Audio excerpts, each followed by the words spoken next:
Thank you for the question, Witchy Daddy. So testosterone does a lot to thicken and lengthen the vocal cords, which gives you those nice low notes, but doesn't do anything to combat the many years of conditioning that some of us have been through in order to speak a certain way that maybe doesn't suit us anymore. Resonance is part of that puzzle. So in order to sound what most people think of as like a masculine sound, more like that, you're gonna really want to open up the back of the mouth and the throat. Now, many of my students get what I'm saying up here, but they don't know how to do it. So I came up with a new exercise for everybody, and I call it the pre-yawn exercise. It looks like this. You're gonna almost yawn, and then you're gonna say ho. Ho, ho, heat from fire, fire from heat. Ho, big open space. Now, this sounds crazy.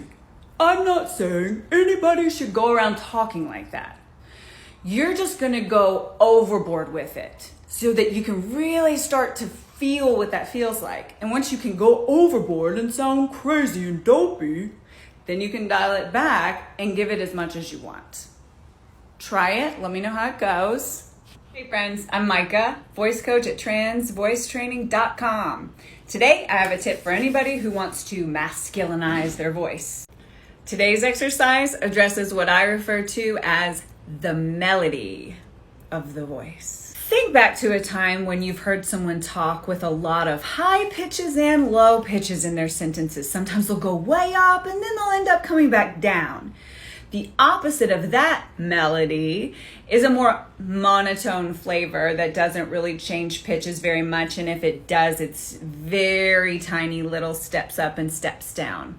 When people detect that monotone sound in other people's voices, it's usually thought of as more masculine sounding. So this is how I want you to practice. Recite something that you have memorized or even read out of a book and try to sound like a robot. Don't change pitches. So, when the sunlight strikes raindrops in the air, they act like a prism and form a rainbow. That sounds crazy. I don't want to sound like a robot.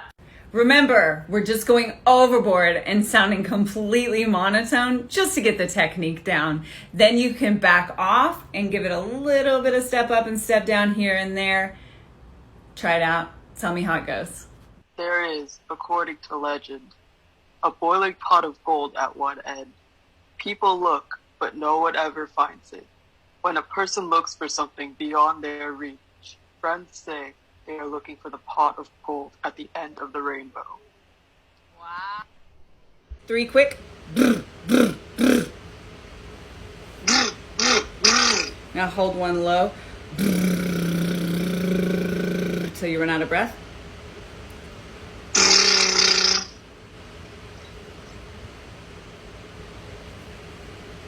Good.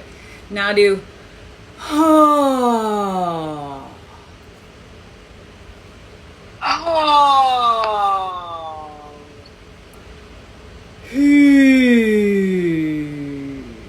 Go all the way down to your fry.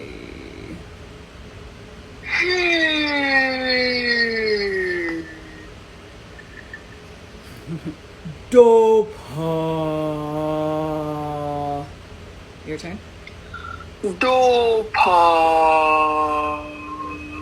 Nice, nice. Hi, I'm Micah. I'm a voice coach.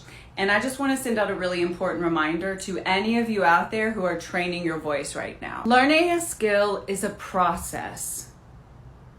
Not only are you acquiring techniques and knowledge and muscle memory that you've never had before, you are also undoing years of vocal conditioning. Please be kind to yourselves on this journey.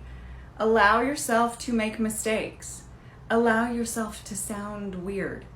Allow your voice to crack without getting totally embarrassed by it. These are all just steps in the process, and you can't cheat the process. So go easy on yourselves. Keep up the practice.